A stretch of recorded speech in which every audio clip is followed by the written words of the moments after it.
Hello everyone. As you all know, I love the character of Ben Reilly. I think he's arguably more interesting than Peter Parker has been at many times.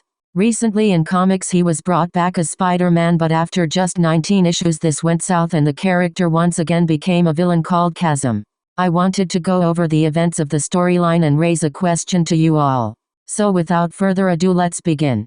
To start, let's pick apart Nick Lowe's statement of wanting to give Ben one last run as Spidey to show appreciation for the character before he's turned into Chasm. If this were true, then why does Ben lose every fight he has during Beyond aside from the fight with the UFOs, which we later learned Beyond hired the UFOs to attack ESU in hopes of drawing out the Queen's Spider-Man Peter Parker, and getting rid of him so their Spider-Man would be the only one in New York and to make Beyond Spider-Man look more confident than the original. That's why Ben's suit is boosted with radiation shielding, so when the UFOs launch the attack intended to get Queen Spidey out of the way, Ben won't be affected. We then see Ben take on Morbius, Kraven, Miles Morales and a monster that was created by Beyond, Doc Ock the Queen Goblin and a Morbius-infused lizard, both of which created by Beyond.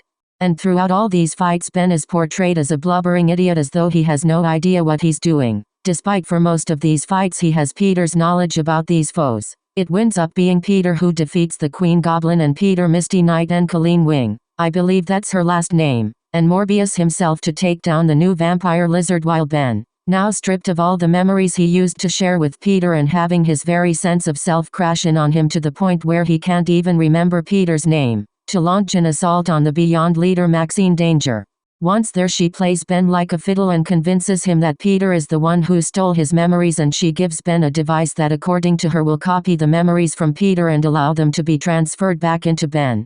And Ben is written like a dumbass who blindly believes her, despite saying in a previous issue that he's fully aware that Beyond themselves took his memories, and he goes to fight Peter while Maxine gets away smelling like a rose.